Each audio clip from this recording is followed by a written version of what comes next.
Hello बच्चों, कैसे आप लोग? हमेशा की तरह मस्त एंड स्वस्थ। Very good. तो आज हम करने वाले हैं और आगे बढ़ते हैं। हमने क्या पढ़ा दिया था आपको? इलेक्ट्रिक डाइपोल पूरा कंप्लीट पढ़ा दिया। उसके बाद हम आज करने वाले हैं बच्चों इलेक्ट्रिक फ्लक्स। ठीक है, तो उससे पहले मैं एरिया वेक्टर बता देता हूँ आपको। एरिया वेक्टर क्या होता है? एक बात बताओ बच्चों मुझे, एरिया वेक्टर होता है कि स्केलर होता है? एरिया, मान लो किसी शीट का एरिया 64 मीटर स्क्वायर है ना, तो क्या उसका जो एरिया है ये स्केलर है या वेक्टर है? बच्चों एरिया होता है हमारा स्केलर। फिर हम ये वेक्टर क्यों लिख रहे हैं? हाँ बताओ, वेक्टर क्यों लिख रहे हैं? देखो, वेक्टर इसलिए लिख रहे हैं हम यहाँ पे, अगर एरिया की एक स्पेसिफिक डायरेक्शन बताई जाए। क्यों जरूरत पड़ी डायरेक्शन बताने के लिए? क्योंकि देखिए, अब हम बात करेंगे इसमें इलेक्ट्रिक फील्ड लाइंस जो पास हो रही है इस एरिया से, पर किस तरफ, किस डायरेक्शन में। मान लो इलेक्ट्रिक फील्ड लाइन ऐसे पास हो रही है, कितने एंगल पे पास हो रही है, तब वो एरिया से क्या डायरेक्शन बना रही है, मतलब किस एंगल से पास होके जा रही है। इसलिए हमें एरिया की डायरेक्शन बताने की जरूरत पड़ी, है ना। क्यों एरिया की डायरेक्शन बताने का क्या मतलब है बेटा? कि अगर मान लो मैं एरिया की डायरेक्शन ये बता देता हूँ, ये है, इस पर वो कैसे बताऊँगा मैं? एक यूनिट वेक्टर ड्रॉ करके, है ना। अगर एरिया की ये डायरेक्शन है तो अब मैं बता सकता हूँ कि इलेक्ट्रिक फील्ड एन ऐसे जा रही है या ऐसे पास होके जा रही है। समझ में आ रहा है नहीं? तब हमें पता चलेगा कि एक्चुअल इलेक्ट्रिक फील्ड लाइन कितनी क्रॉस करके जा रही है इस एरिया वेक्टर को। समझ में आया? मान लो इलेक्ट्रिक फील्ड लाइन ऐसे जा रही हो, ठीक है, तो क्या इससे रियली में कोई इलेक्ट्रिक फील्ड लाइन क्रॉस करके जा रही है? क्या ये फ्लक्स में काउंट होगा या नहीं? अब देखते हैं, पूरा लेक्चर ध्यान से समझना, सारी चीज़ समझ में आएगी। तो एरिया बेटा, एरिया वेक्टर इसलिए बनाया गया ताकि एरिया, जो किसी गिवन एरिया में हम number of electric flux count कर सकें कि इसमें कितनी इलेक्ट्रिक फील्ड लाइन जा रही हैं। और वो कैसे करेंगे? हम इस पर नॉर्मल वेक्टर ड्रॉ करके। जैसे मान लो ये शीट है, ये बोर्ड है, इसको एरिया, तो इसका एरिया क्या होगा? इसकी डायरेक्शन दिखाने के लिए मान लो इसमें मैं नॉर्मल ड्रॉ कर देता हूँ आपकी तरफ, है ना। तो ये इसकी डायरेक्शन है। अब इसके अंदर क्या होगा? आपका जो एरिया है कंप्लीटली कवर हो जाएगा, ठीक है। और एरिया वेक्टर किसके बराबर होता है? आपका एरिया वेक्टर होता है बच्चों, हम नॉर्मल यूनिट वेक्टर को किससे मल्टीप्लाई कर दें? उसके एरिया से मल्टीप्लाई कर दे। किससे मल्टीप्लाई कर दे? एरिया, ठीक है। एक ऐसा वेक्टर चाहिए देखो जो उसके मैग्नीट्यूड को भी ना चेंज करें और डायरेक्शन भी पता चल जाए, है ना। तो हमारा मतलब वही है कि एक भाई लाठी भी ना टूटे और हमारा सांप भी बढ़ जाए। तो कहने का मतलब यही है बच्चों, एरिया वेक्टर, इसलिए एरिया वेक्टर को हम यूनिट वेक्टर से मल्टीप्लाई करके एरिया वेक्टर बता सकते हैं। समझ में आया? मान लो इसका एरिया वेक्टर कितना बच्चों? ए है, तो एरिया वेक्टर क्या हो जाएगा आपका? ए इंटू यूनिट वेक्टर को मल्टीप्लाई करके, जिससे इसका मैग्नीट्यूड भी चेंज नहीं हुआ, क्योंकि यूनिट वेक्टर क्या होता है? जिसका मैग्नीट्यूड कितना होता है? 1 होता है। समझ गए? तो एरिया वेक्टर कैसे डिफाइन करोगे? नॉर्मल को मल्टीप्लाई कर दो उसके एरिया से, ठीक है। अब आता है हमारा इलेक्ट्रिक फ्लक्स। क्लियर है भाई? एरिया वेक्टर, ठीक है। पूरा एकदम कंसेप्ट क्लियर करते चलेंगे बच्चों, ठीक है। कोई चीज़ रह ना जाए, है ना। रटना नहीं है आपको कि हाँ एरिया वेक्टर क्या होता है जी, एरिया को मल्टीप्लाई कर दिया नॉर्मल यूनिट वेक्टर से तो एरिया दे देगा आपको, नहीं, एरिया वेक्टर दे देगा, ठीक है। तो एरिया फ्लक्स, अब बात करते हैं हम इलेक्ट्रिक फ्लक्स की, है ना। इलेक्ट्रिक फ्लक्स क्या होता है कि किसी गिवन एरिया वेक्टर में कितनी इलेक्ट्रिक फील्ड लाइन्स क्रॉस कर रही हैं एक्चुअली में, ठीक है। क्रॉस कहना सही नहीं रहेगा, उसमें या तो एंटर कर रही है या एग्जिट कर रही है उससे निकलने में, ठीक है। या तो उससे एंटर कर रही है या एग्जिट कर रही है। मान लो ये इलेक्ट्रिक फील्ड लाइन इसमें क्रॉस कर रही है बेटा, कितने एंगल पे? थीटा एंगल पे, ठीक है।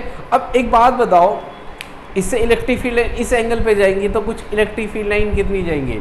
चलो इस बारे में मैं आपको थोड़ी सी देर बाद, थोड़ा वेट कर लो, है ना। मान लो अभी इलेक्ट्रिक फील्ड लाइन कैसे जा रही है? इतने एंगल पे बनाई जा रही है और इसके ये जो डायरेक्शन है वो क्या है हमारे पास? ये है एरिया वेक्टर की डायरेक्शन। तो इलेक्ट्रिक फ्लक्स कैसे काउंट करोगे? तो इलेक्ट्रिक फ्लक्स कैसे काउंट करोगे? फाई से डिनोट करते हैं बच्चों।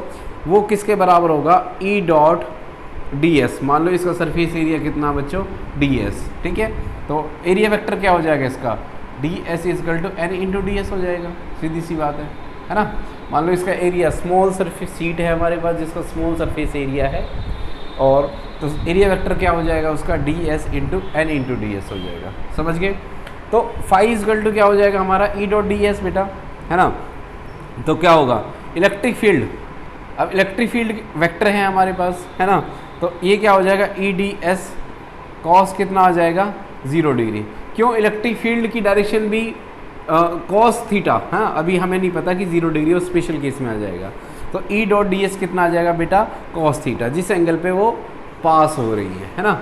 अब यहाँ से बात समझ में आती है कि इफ़ थीटा इजकल टू, अगर हम मान लो 0 डिग्री ले लेते हैं, है ना बेटा, 0 डिग्री ले लेंगे तो क्या हो जाएगा, यानी इसका मतलब क्या हुआ कि जो हमारे पास एरिया भी, एरिया वेक्टर की डायरेक्शन भी इधर है और इलेक्ट्रिक फील्ड लाइन भी इस तरफ ही है ना। जैसे ये एरिया है तो सारी इलेक्ट्रिक फील्ड लाइन ऐसे जा रही है ना। तो इस एक बात बताओ मुझे बच्चों, इस केस में ज़्यादा इलेक्ट्रिक फील्ड लाइन पास होंगी कि इस केस में? जी हाँ, इस केस में, क्योंकि इलेक्ट्रिक फील्ड लाइन पैरेलल जा रही है, उनको ज़्यादा एरिया मिलेगा। समझ में आ रहा है नहीं? इसीलिए एरिया वेक्टर बनाने की ज़रूरत पड़ी, समझ में आया? इसीलिए, क्योंकि जो इलेक्ट्रिक फील्ड लाइन देखो कितने एंगल से पास हो रही है एरिया से, वो इम्पॉर्टेंट है बेटा, है ना। तभी हम डिफाइन कर पाएंगे कि एक्चुअल में इलेक्ट्रिक फ्लक्स कितना होता है। तो यहाँ पे कितना आ जाएगा, ई डी एस कॉस 0 कितना होता है बेटा, कॉस 0 होता है 1, तो फाई इजकल टू आपका क्या आ जाएगा, ई डी एस, और जो कि प्लस मैक्सिमम होगा आपका, क्या होगा, मैक्सिमम, यानी सबसे ज़्यादा फ्लक्स कब पास होगा, जब आपके पास क्या होगा, मैक्सिमम इलेक्ट्रिक लाइंस बिल्कुल पैरेलल जाएं जो एरिया वेक्टर के, है ना। समझ में आ रहा है नहीं? तो सबसे ज़्यादा इलेक्ट्रिक फील्ड लाइन इसमें से सबसे ज़्यादा गुजरेंगी, ठीक है, okay. Phi minimum if theta equal to, मान लो 90 डिग्री है बेटा, 90 डिग्री का मतलब क्या हुआ, आपका एरिया तो इस तरफ है, देखिए ये जो एरिया है वो इस तरफ है और इलेक्ट्रिक फील्ड लाइन ऐसे जा रही है, तभी तो बनेगा 90 डिग्री, है ना। अब ये बताओ मुझे, क्या इस सीट से कोई इलेक्ट्रिक फ्लक्स पास होगी, क्या इलेक्ट्रिक लाइंस पास होंगी? जैसे मान लो एक शीट है ये आपकी बुक की, ठीक है, ये शीट है, तो क्या इससे अगर ऐसे इलेक्ट्रिक फील्ड लाइन पास होंगी, ऐसे इलेक्ट्रिक फील्ड लाइन पास होंगी, तो क्या कोई इलेक्ट्रिक फील्ड लाइन इस सीट को एक्चुअली में क्रॉस करके गया है, इससे एक्चुअली में पास हुई है? नहीं। तो फ्लक्स की वैल्यू क्या आ जाएगी बेटा, फ्लक्स की क्या पे थीटा की वैल्यू कितनी होगी हमारी, 90 डिग्री। क्या इस सीट से कोई इलेक्ट्रिक, क्या इस एरिया वेक्टर से कोई फ्लक्स पास हुआ, इलेक्ट्रिक फील्ड लाइन पास हुई? नहीं। तो फ्लक्स की वैल्यू क्या आ जाएगी, फाई की वैल्यू क्या आ जाएगी, ई डी एस कॉस 90। मैथमेटिकली भी फाई की वैल्यू क्या आ जा रही है आपकी, 0 आ जा रही है। समझ में आ रहा है? ठीक है। एक केस वह हो सकता है जब थीटा की वैल्यू कितनी हो बेटा, थीटा की वैल्यू कितनी हो, 180 डिग्री। 180 डिग्री का मतलब क्या हुआ, एरिया वेक्टर इस तरफ है और इलेक्ट्रिक फील्ड लाइन इस तरफ है। जब भी सेम इलेक्ट्रिक फील्ड लाइन पास होंगी, देखो सेम ही तो बात है, चाहे इलेक्ट्रिक फील्ड लाइन ऐसे पास हो या ऐसे पास हो, बिल्कुल सीधी, ये एंटी पैरेलल है, बट डायरेक्शन अपोजिट हो जाएगी। तो फाई इजकल टू मैथमेटिकली भी देख सकते हैं, ई डी एस कॉस कितना 180 और कॉस 180 कितना होता है -1। तो फाई की वैल्यू क्या आ जाएगी, माइनस ई डी एस। ये क्या रिप्रेजेंट कर रहा है, ये रिप्रेजेंट कर रहा है, फाई का मतलब यहाँ पे ये नहीं है कि नेगेटिव है इलेक्ट्रिक फील्ड लाइन, फाई का मतलब बस जस्ट कि इलेक्ट्रिक फ्लक्स जो है हमारा अपोजिट साइड में, किसके, 0 डिग्री के अपोजिट साइड में। समझ में आया? ठीक है। तो ये हमारा क्या था, इलेक्ट्रिक फ्लक्स का क्वेश्चन था। समझ में आया? ठीक है। एक क्वेश्चन है, जैसे देखो फ्लक्स पूछ ले, मान लो इलेक्ट्रिक फील्ड क्वेश्चन में दे रखा है, इलेक्ट्रिक फील्ड दे रखी है आपको, E equal to 2I minus 3J plus 4K, और DS जो एरिया वेक्टर है आपका वो कितना है, वो है मान लो 2I माइनस K। तो आपको बताना है फ्लक्स, फाइंड फ्लक्स, फाई निकालना है। तो बच्चों फाई कैसे होगा, E डॉट DA, इनका डॉट प्रोडक्ट कर लो, ठीक है। तो E की वैल्यू कितनी है, 2I minus 3J plus 4K, dot product किससे करना है हमें, एरिया से। तो एरिया की वैल्यू कितनी है, 2I minus K, dot product करो, I का I से करो तो 2 2 ज़ा 4, है ना, 3 का J तो है नहीं यहाँ, 0 हो जाएगा, और K का K से तो माइनस कितना आ जाएगा, 4K, ठीक है। तो ये तो 0 हो जाएगा, तो 2 2 4, हाँ 4 इजकल टू 0। तो फ्लक्स, कोई फ्लक्स पास नहीं होगा बच्चे, समझ में आया, कोई फ्लक्स पास नहीं होगा, ठीक है। और अगर मान लो फ्लक्स पॉजिटिव आएगा, मान लो 2 आ गया है यहाँ पे आंसर, अगर 2 आता है समहाउ, अगर वैल्यू चेंज कर लेते हैं हम, तो इसका मतलब 2 इलेक्ट्रिक फील्ड लाइन पास होंगी उससे, उस इवन एरिया वेक्टर से। समझ में आया? ओके। एक और क्वेश्चन देख लेते हैं हम। अच्छा बच्चों, ये क्वेश्चन है हमारा, अच्छा एक चीज़ रह गई हमारी यूनिट ऑफ इलेक्ट्रिक फ्लक्स क्या होती है? Unit of electric flux, electric flux की यूनिट क्या होती है? देखो phi equal to E dot D S है और E D S cos theta किसी पर्टिकुलर एंगल पे। तो E D S electric field की यूनिट क्या हो गई भाई? न्यूटन पर कूलम और सरफेस एरिया के मीटर स्क्वायर। एंगल की कोई यूनिट नहीं होगी तो फाई की यूनिट क्या हो जाएगी बच्चों? Newton per coulomb metre square हो जाएगी, है ना, ये इसकी यूनिट हो जाएगी। ओके, अब क्वेश्चन करते हैं, कह रहा है एक field is given by 6i + 4j + 4k, calculate the electric flux through a surface of area of 20 units in YZ plane, है ना। तो मान लो एक प्लेन बना देता हूँ मैं तुम्हें, ठीक है, प्लेन हवाई जहाज नहीं बना रहा, प्लेन XYZ एक प्लेन है ना। तो एक YZ प्लेन में हमारी क्या है, एक शीट है जिसका एरिया 20 यूनिट है बेटा। देख, एक YZ प्लेन में एक शीट रखी है, मान लो नीचे रखी है ना, जो फ्लोर पे जब मैं खड़ा हूँ उस पर एक शीट रखी है। तो ये एक शीट है और ये X है, इलेक्ट्रिक फील्ड लाइन जा रही है इसमें से, है ना। क्या है उसकी वैल्यू? 6i 4j 4k। अच्छा ये बताओ मुझे, इस पर नॉर्मल यूनिट वेक्टर किस तरफ डलेगा बेटा? इसका ये बनेगा हमारे पास I की तरफ, ये है हमारा I, ये हमारा J और ये है K। तो ये कितना हो जाएगा एक्चुअली में? जो एरिया है एरिया वेक्टर के साथ मल्टीप्लाई कर लो उसके यूनिट वेक्टर के साथ, है ना भाई। एरिया की वैल्यू कितनी है? 20, और एरिया वेक्टर क्या होगा आपका? यूनिट वेक्टर कितना है? x की तरफ I, तो ये कितना हो जाएगा? 20i हो जाएगा, है ना। ओके, अभी आपको क्या करना है, इलेक्ट्रिक फील्ड दे रखी है ना। तो E की वैल्यू कितनी दे रखी है? E की वैल्यू दे रखी है 6i + 4j + 4k, है ना। तो आपको क्या करना है? फ्लक्स निकालना है। फ्लक्स क्या हो जाएगा? E डॉट A, ठीक है, एरिया। तो इसका डॉट प्रोडक्ट कर लो, 6i + 4j + 4k, ठीक है, इनटू एरिया कितना हमारा? 20i। तो कितना हो जाएगा? सिर्फ I ही मल्टीप्लाई होगा, बाकी 0 हो जाएगा। 120 यूनिट्स, ठीक है, क्या आ जाएगा? 120 यूनिट्स। आपको यूनिट नहीं दे रखी ना इलेक्ट्रिक फील्ड की। ओके, तो आंसर सिर्फ 120 यूनिट्स लिख लो।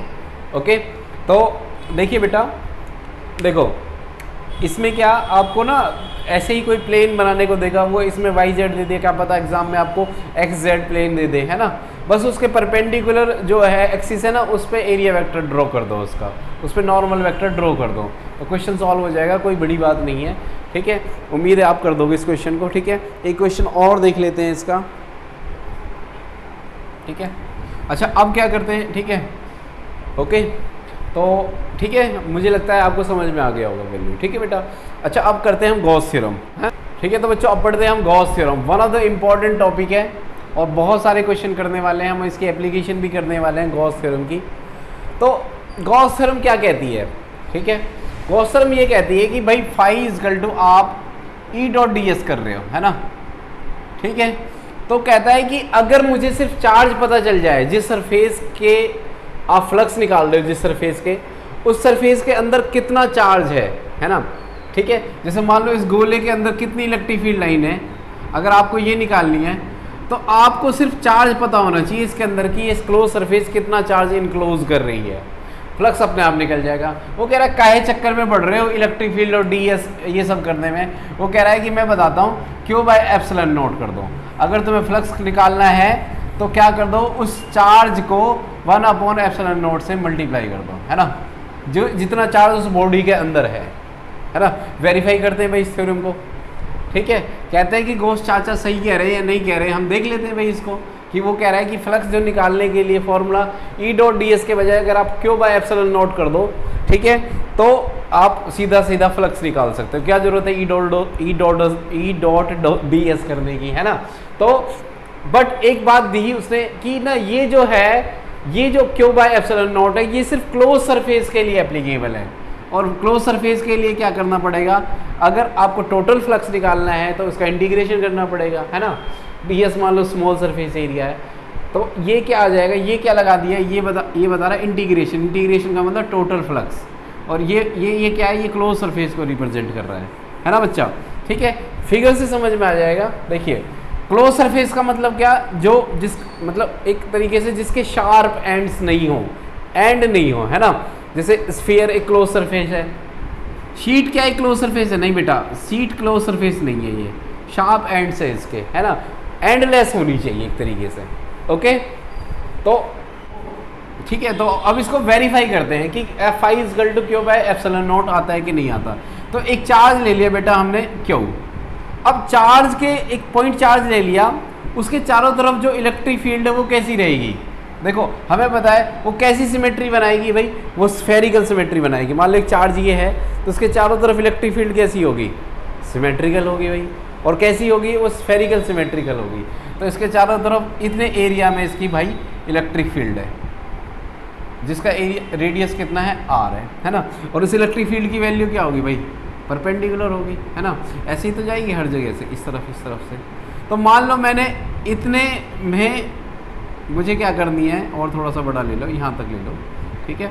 मान लो मैंने इतने सरफेस एरिया में देखना है कि भाई कितनी इलेक्ट्रिक फील्ड पास हो रही है। ये एक स्मॉल सरफेस एरिया है ना। तो स्मॉल सरफेस एरिया पे यूनिट इसकी डायरेक्शन बताओ, परपेंडिकुलरली n हो गया, है ना। ठीक है बच्चों, ओके। तो ठीक है, अब क्या करो भाई, n इसका क्या हो गया? यूनिट वेक्टर हो गया हमारे पास, है ना। रेडियस कितना हो गया? r हो गया। अब आपको क्या लगाना है? अब आपको टोटल फ्लक्स निकालना है। पहले फ्लक्स निकालने के लिए, टोटल निकालने के लिए क्या कर दो? इंटीग्रेशन कर दो भाई। स्मॉल के लिए निकाल लो, पहले इसमें निकाल लो, फिर क्या कर दो? उसका इंटीग्रेशन कर दो। क्या कर दो? इंटीग्रेशन। तो इंटीग्रेशन करते हैं भाई। देखो फाई इजकल टू बेटा ई डॉट डी एस है हमारे पास, है ना। तो ई डॉट डी एस है, क्या क्यू बाय एप्सिलॉन नॉट लिख दूं मैं? राइट, नहीं। अभी हमें ये वेरीफाई करना है। क्या करना है? वेरीफाई कर रहे हैं हम, क्या वास्तव में यही आता है। ठीक है, चलो करके देख लेते हैं हम इसको, है ना। तो चलो वेरीफाई करते हैं। देखो इलेक्ट्रिक फील्ड, पहले तो इनका डॉट प्रोडक्ट खोलो, ई की वैल्यू डालो बेटा। ई की वैल्यू क्या होगी? क्यू अपॉन में ई की वैल्यू क्यू अपॉन में 4 pi epsilon naught electric field due two point charge at A distance r, यही होती है ना। और वेक्टर में तो यहाँ वेक्टर ड्रॉ कर दो। ठीक है बच्चा, उसके बाद ठीक, तो ये क्या आ जाएगा? Q by 4 pi epsilon naught electric field की वैल्यू मैंने डाल दी यहाँ पे। ओके, और ds का मतलब क्या हुआ? n इंटू डी एस, है ना। तो n unit vector into D S. अब दो यूनिट वेक्टर क्या डॉट प्रोडक्ट हो रहा है तो क्या देगा? 1 देगा। ये समझ गए, क्योंकि दोनों सेम डायरेक्शन में, भाई इलेक्ट्रिक फील्ड की डायरेक्शन भी उस तरफ है और n की डायरेक्शन भी उस तरफ है। तो r डॉट n तो क्या देगा बेटा? आपको 1 देगा। क्या देगा? 1। तो ये देगा क्यू अपॉन में 4 पाई एप्सिलॉन नॉट, है ना भाई। i इंटू आई, मान लो ये x डायरेक्शन में बेटा, तो इसकी यूनिट वेक्टर i है, मान लो ये भी i है, तो i इंटू आई क्या देगा? 1 देगा। सीधी सी बात है, दो यूनिट वेक्टर का डॉट प्रोडक्ट। तो ई dot D S Q by epsilon not, और क्या आ जाएगा? डी एस आ जाएगा, और आर स्क्वायर भी तो है। ये कांस्टेंट है, देखो चार्ज कांस्टेंट है, रेडियस भी कांस्टेंट है ना। तो क्या आ जाएगा? ये सारी चीज़ बाहर आ जाएगी कांस्टेंट से, q by epsilon naught r square. Okay, तो उसके बाद क्या आ जाएगा? यहाँ से क्या बचा? डी एस बचा। और D S what is the close surface area of sphere का सरफेस एरिया क्या होता है बेटा? 4 पाई आर स्क्वायर। क्या होता है? 4 pi r square. 4 pi r square से 4 पाई आर स्क्वायर कट गया, तो क्यू बाय एप्सिलॉन नॉट आ गया। तो फ्लक्स निकालने का फॉर्मूला क्या आ गया बेटा? क्यू बाय एप्सिलॉन नॉट, है ना। तो आप सीधा फ्लक्स निकाल, अगर आपके पास क्लोज सरफेस है तो आप सीधा कौन सा फॉर्मूला लगाओ? क्यू बाय एप्सिलॉन नॉट, है ना। एक छोटा सा क्वेश्चन है, जैसे मान लो एक 1 कूलम चार्ज है। देखो मान लो यहाँ पे 1 कूलम चार्ज है एक, ठीक है। यहाँ मान लो 3 कूलम चार्ज है, यहाँ मान लो -3 कूलम चार्ज है। ये क्लोज सरफेस है, कर देते हैं क्लोज इसको पूरा। यहाँ मान लो 2 कूलम चार्ज है, यहाँ मान लो 3 कूलम चार्ज है। तो आपको गॉस थ्योरम लगानी पड़ जाए इसमें, है ना। तो आपको निकालना है कि टोटल फ्लक्स कितनी होगी, इसमें से कितनी इलेक्ट्रिक फील्ड लाइन एंटर कर रही है या इससे से एग्जिट कर रही है। तो कैसे निकालेंगे? आपको देखो पता है जो चार्ज है ना, ये क्यू है, कहाँ गया? ये रहा। ये इनक्लोज्ड चार्ज है, मतलब जो क्लोज सरफेस के अंदर है ना।